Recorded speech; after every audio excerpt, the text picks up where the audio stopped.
Building houses for Australians wasn't just a business for the man who started AVJennings. Sir Albert Jennings believed in the great Australian dream of a better life through home ownership, and he helped make it a reality for hundreds of thousands of people. Born in Brunswick in Victoria on October 12, 1896, Sir Albert was the youngest of 9 children to John, a local blacksmith, and Selina.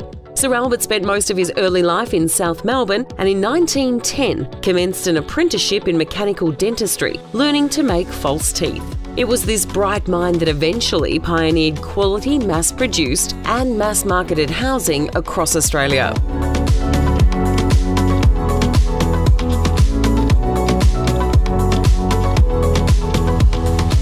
Encouraged by his brother-in-law, a real estate agent, to invest in blocks of land, Sir Albert's first taste of construction came at the tender age of 19 when he built his first house. In 1916, he enlisted in the dental detail of the Australian Army Medical Corps, serving in World War I before returning to Melbourne in 1920 to pursue a new career as a real estate auctioneer. In the depths of the Great Depression, Sir Albert was struggling as a real estate agent when he identified a gap in the market. House prices and wages had plummeted. Sales were slow, but there was still demand from some buyers. Sir Albert recognised it was possible to build a quality residence at a much cheaper cost than just a decade earlier. In 1932, he mortgaged his family home for £700 and formed the AVJennings Construction Company, embarking on new housing projects and selling off the plan, a strategy that became a hallmark of his business. In many ways, it provided affordable housing, which was a dream, and even though people talk about dream homes, and it was a great marketing tool, really, of the company, that's what it was, starting in the Great Depression.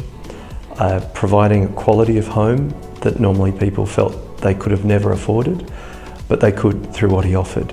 And that led to then defining really the suburbs, which often criticised are a pleasurable place to bring up families. AV was a very special person. The way he worked, so he never had a pencil or a pen in his pocket. He always wrote in the back of an envelope, but he was always there with an idea. Even when he was in his 80s, he used to come to my office and say, "Hey Chris, I've got an idea for you." AVJennings began work on its first urban subdivision, 13 blocks at Hillcrest in the Melbourne suburb of Caulfield South, in 1933. More ambitious housing projects and larger estates followed. When World War II intervened, private home building declined and then was banned. But Sir Albert turned this potential disaster into a business opportunity. He began to diversify, investing in government projects, military camps and hospitals. He expanded into subsidiary manufacturing and supply businesses to cover shortages in materials.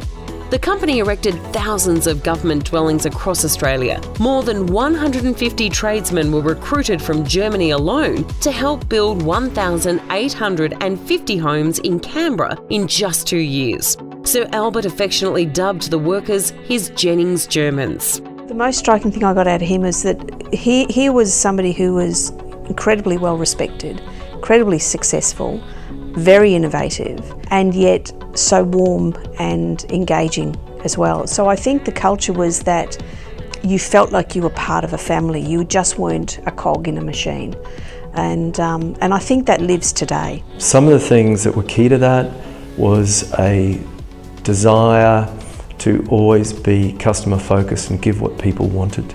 And also the investment in research and development. We'd call it innovation today, but it was placing big money, big investments, being a bit bold at looking at how to be better. By the 1960s, AVJennings Industries was a public company and Australia's largest home builder. Sir Albert and his team had cornered the market in appealing, affordable designs, well-planned community developments, and pioneering display homes, which are common practice today. Where other speculative home builders sold poorly serviced weatherboard houses, AVJennings would match the market price with bigger, sewered, brick houses with hot water systems. Sir Albert set benchmarks for quality and service, and he established a brand as recognisable as Arnott's and Vegemite. With his beaming smile and charismatic charm, Sir Albert was highly skilled at networking and possessed an uncanny ability to recruit loyal staff who shared his values and vision. He was always positive, and that's what sort of became our modus operandi. I used to call it the AV spirit, which I used to use to promote to the staff how we should operate. He was just like our Poppy, you know. Yeah. That's how we felt. I think a lot of it, especially I was a lot younger back then, and I think that's what came across, was just the feeling like he was just part of the family. In 1969, Sir Albert Jennings was knighted for his remarkable influence on Australia's housing landscape.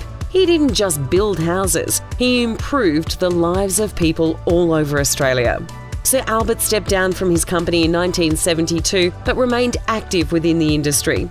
For 21 years after his retirement, Sir Albert would drive into the Jennings headquarters at Mulgrave, Melbourne every Wednesday for lunch and a chat with his staff.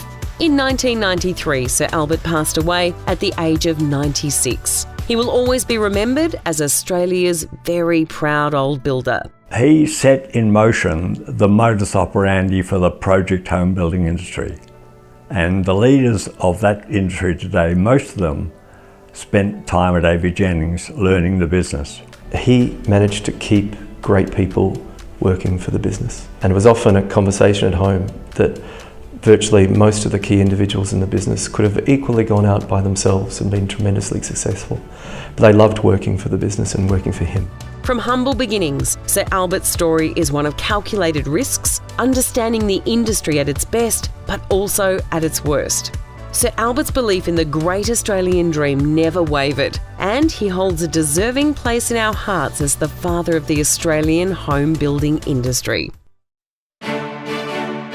Ladies and gentlemen, please join the Property Council of Australia in honouring Sir Albert Jennings, 2018 inductee to the Australian Property Hall of Fame. Congratulations to Sir AV and also his family. You must be amazing, incredibly proud of him. I think I speak for everyone who knows AV or who worked at AVJennings that we're delighted that he became recognised for what he contributed to the Australian community.